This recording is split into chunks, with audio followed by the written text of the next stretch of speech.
repasar todo lo que han visto hasta este momento para darle una orientación adecuada y podamos entender. Les había dicho, la materia más importante que he podido observar hasta este momento, que ya voy a ser unos 18, 19 años, que estoy ejerciendo una carrera de medicina, es la anatomía.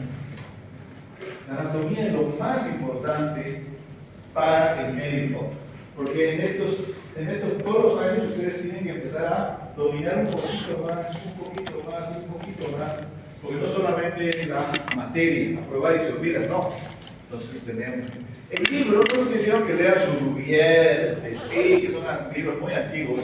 El libro que te puede servir ahora, como ya estás teniendo un concepto clínico, es el libro de Kane Moore, ¿ya? Anatomía Humana de Kane Moore. Yo leo ese libro, me parece muy bueno, porque no se va al estudio del cadáver, se va al estudio del paciente vivo. Van en internet el libro de Anatomía Humana con orientación clínica de Kane con K, de Kane Moore, doble O. Ese les va a servir para empezar ya a repasar 20 minutos por lo menos por día, o el tema que estás repasando. Entonces este término combina las palabras fisiología y patología. Ahora vamos a hacer un ejemplo. Carolina. ¿Dónde está Carolina? Bueno, Carolina, díganos por favor el valor normal de la presión arterial, el valor fisiológico de la presión arterial. Hemos dicho que esa respuesta es incompleta. Dígame la respuesta completa, por favor. Leamos los apuntes. También tenemos que escribir con una bonita letra en los apuntes, ¿no? Porque después no entendemos ni lo que escribimos. ¿Qué habíamos dicho? Correcto. Eso, por favor, resáltenlo otra vez si no se acuerdan cómo han escrito. 120 hasta 128 milímetros de mercurio, que es la presión sistólica, ya 120 a 128, y la diastólica es menor a 80. Eso es lo primero que tienes que saber para salvar vidas. Ese es el compromiso que te has hecho al estudiar medicina, salvar vidas. Entonces, si vas a salvar vidas, tienes que conocer el valor fisiológico normal de la presión arterial. ¿Listo? Entonces, eso es lo más importante. Eso es lo normal, hasta ahí estamos cumpliendo el primer término de la fisiopatología, saber lo normal de la presión arterial. José, Miguel, recordar que de trigémino, ¿ya? No, otra región. Pero diga, pues si no es frontal, el extremo ¿cuál es? Occipital, eso por favor no se olvide. Cualquier paciente que llegue a tu consulta médica y te diga, me duele mi cabeza, tú primero tienes que pensar en su presión arterial, digo porque vamos a hacer en la práctica más adelante. ¿No? Tomar la presión arterial adecuadamente y esto hace que nosotros vayamos valorando si ese dolor en la región occipital es por un aumento de la presión arterial. Y ahí estaríamos viendo lo patológico. Fabiana, ¿dónde está? Fabiana. ¿Ah? Ay, perdón, ahí estoy viendo. Fabiana Padilla. Muy bien, Fabiana Padilla. Vamos identificando entonces ese dolor, porque sabemos que hay varios tejidos de las diferentes regiones de nuestro cuerpo, en este caso en la región cefálica. Entonces vamos identificando primero la región topográfica occipital, ¿no? Entonces lo primero que tenemos que saber en este caso es describir el cuero cabelludo. ¿Cuántas capas tiene el cuero cabelludo?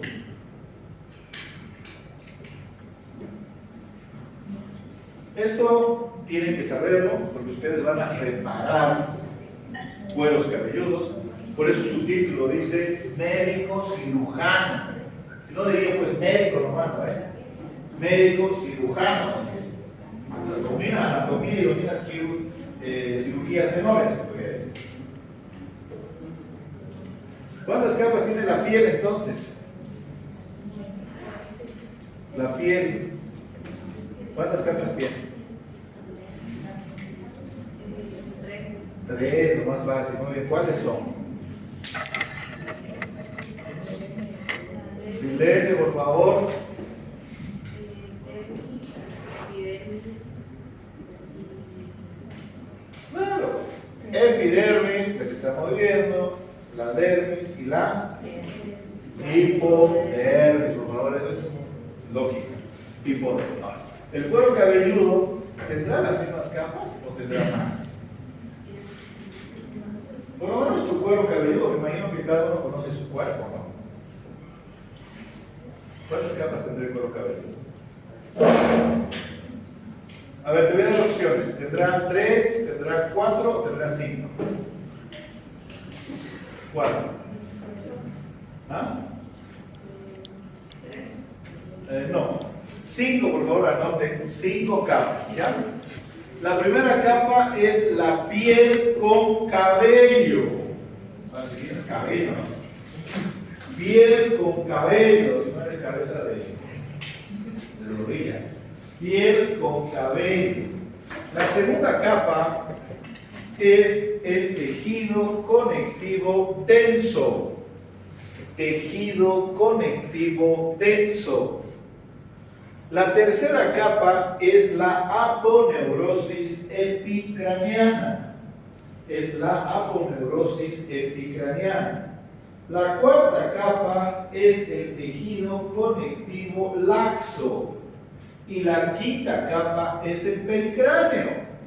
Entonces, esto tienes que conocerlo porque tú vas a reparar cueros cabelludos, y especialmente de los niños.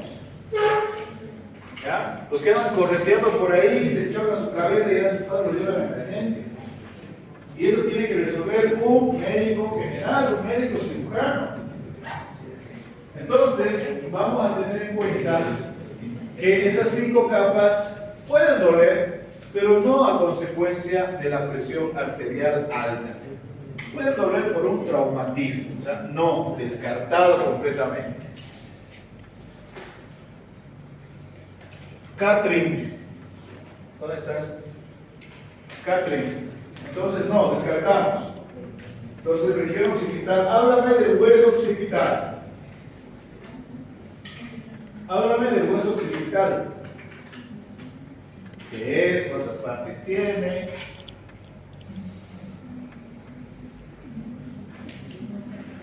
Estamos simulando una consulta médica, donde todo eso tiene que empezar a procesarse. Occipital, orales y funcionales, en las células, tejidos y órganos del cuerpo.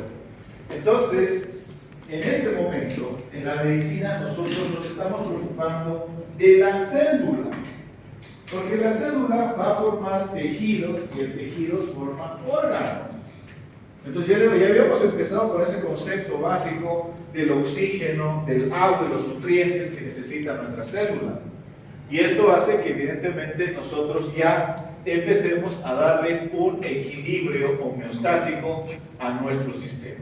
Entonces, la fisiopatología estudia no solo los cambios de los órganos que ocurren con la enfermedad, sino también los efectos. ¿Listo? Entonces es lo que nosotros vamos a entender como fisiopatología. Muy bien, este ejemplo, todo lo que les explico está en el texto. Lo mismo que están haciendo ustedes al sacar información del texto, yo lo he hecho. Entonces estamos empezando ya a estudiar nuestro libro de fisiopatología. Nos muestra esta imagen donde nosotros tendremos que rescatar conocimientos de neuroanatomía y poder identificar a una neocorteza y poder identificar lo normal en las circunvoluciones. Sabemos que hay un lóbulo frontal, un lóbulo parietal, temporal y occipital. Tenemos dos hemisferios, el derecho y izquierdo, pero nos muestra inmediatamente esta alteración. Entonces, en ese momento, como hemos hecho ahora, vemos la parte vascular, hemos dicho, la parte vascular es lo que va a doler y efectivamente lo que se va a alterar. Entonces, cuando hay una obstrucción o hay una rotura de esta clase de pasos a nivel cerebral, se va a producir el accidente cerebrovascular. Y el tejido va a cambiar, porque sabemos que la parte más externa, y esto lo vamos a repasar en el tercer parcial, la parte más externa está formada por somas o cuerpos neuronales, que es la sustancia gris, y la sustancia blanca está formada por los axones. Eso hace que nosotros ya empecemos a poder identificar una alteración en los vasos. Ahora bien, cuando ocurre esto, hay vasos que se rompen primero, que se llaman comunicantes. Anterior, comunicante posterior derecha y comunicante posterior izquierda. Como su nombre lo dice, comunican entre las arterias cerebral anterior derecha e izquierda, comunican, y esas son las primeras en reventar. Lo mismo en las comunicantes posterior derecha y posterior izquierda, que son las que revientan, porque son vasos muy delgados y muy sensibles a la presión arterial. Entonces, esto nos dice que esa presión, que esa alteración, no ha ocurrido en el cerebro. ¿No? ¿Dónde habrá ocurrido? No ha ocurrido en el cerebro esto. Ese problema no ha sido del cerebro. Ese problema ha sido del corazón. Entonces vamos a otro órgano, ya no nos queda otro tejido como sistema, nos vamos a otro. Y en este caso tenemos que analizar las presiones, y ahí viene lo que se preguntaba, ¿cuál es la presión fisiológica? Es de 120 hasta 128 milímetros de mercurio, que es la sistólica, y la diastólica es menor a 80. Bueno, sin embargo, vemos una hipertrofia del miocardio, pero a nivel del ventrículo izquierdo. Entonces, primero veamos lo normal. ¿Cuál es la presión normal sistólica del ventrículo izquierdo? Es de 120 a 128, ¿correcto? ¿Cuál es la presión normal sistólica del ventrículo derecho? La presión normal del ventrículo derecho llega a 25 milímetros de mercurio, o sea que es la quinta parte, ¿no?, de la presión del ventrículo izquierdo. Y luego, ¿cuáles son las presiones del atrio derecho y del atrio izquierdo, o aurícula izquierda o aurícula derecha? 0. Entonces, las presiones habían sabido darle la forma al corazón. Por eso el corazón tiene esa forma, porque tiene una gran variedad de presiones. A mayor presión, las paredes son más gruesas. A menor presión, las paredes son delgadas, como el ventrículo derecho, y cuando no hay presión, son tan delgadas como una hoja de papel que van a tener la característica de los atrios. Entonces, necesito que recuerden cuando han disecado un corazón humano. Bueno, y si no se acuerdan, compren un corazón de vaca. Entonces, antes de comérselo, lo disecan. O de pollo. Entonces, vean las características que tienen estos tejidos. Sin embargo, nosotros necesitamos ahora saber, Circe, ¿dónde estás? Que nos expliques dónde comienza la circulación mayor y dónde termina la circulación mayor y dónde comienza la circulación menor y dónde termina. Comenzaremos por la circulación mayor o sistémica. ¿En qué cavidad del corazón comienza?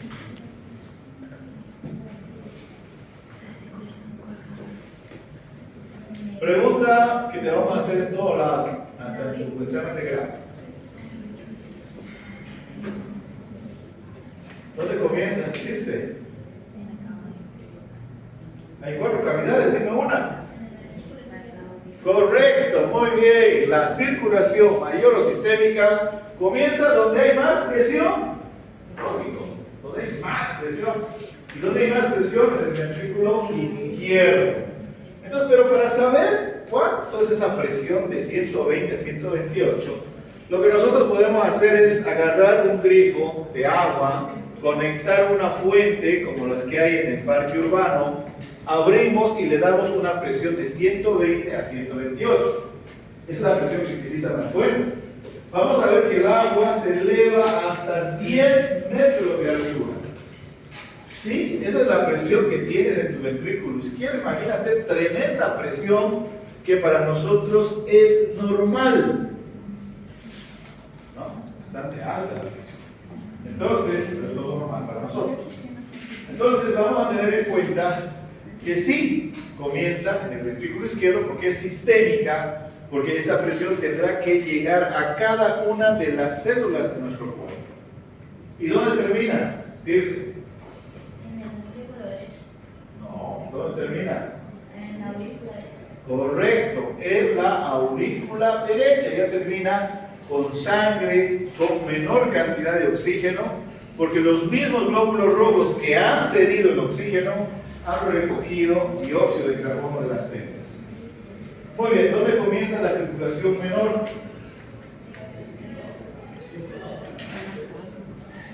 Circulación menor, circulación menor, ¿en qué cavidad comienza? En la aurícula derecha. Ventrículo derecho con una presión sistólica de 25 milímetros de mercurio. ¿Y dónde termina? ¿Cuánto milímetros? 25. ¿Y dónde termina?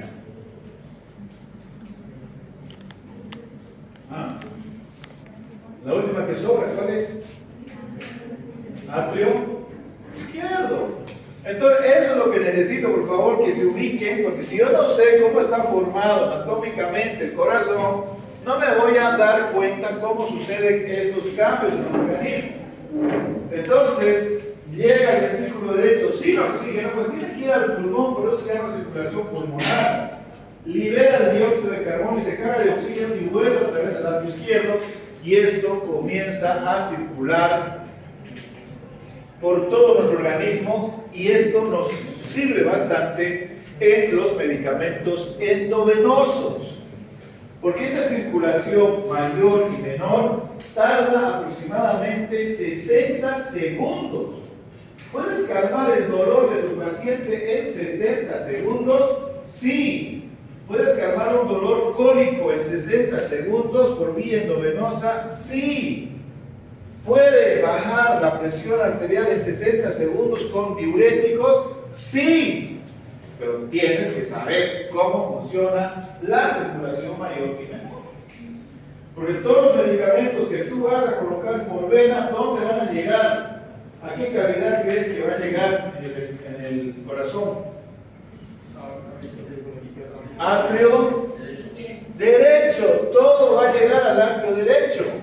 Y que si tú no sabes que sí, tu enfermera va a agarrar y le va a poner a toda velocidad, ese paciente, sabemos que en el atrio derecho está el marcapaso del corazón, están los nodos, y si va a una velocidad rápida puedes ocasionar un paro cardíaco o una hipertensión arterial, que si colocas medicamentos sin disolver puedes provocar una flebitis y puedes provocar un paro cardíaco.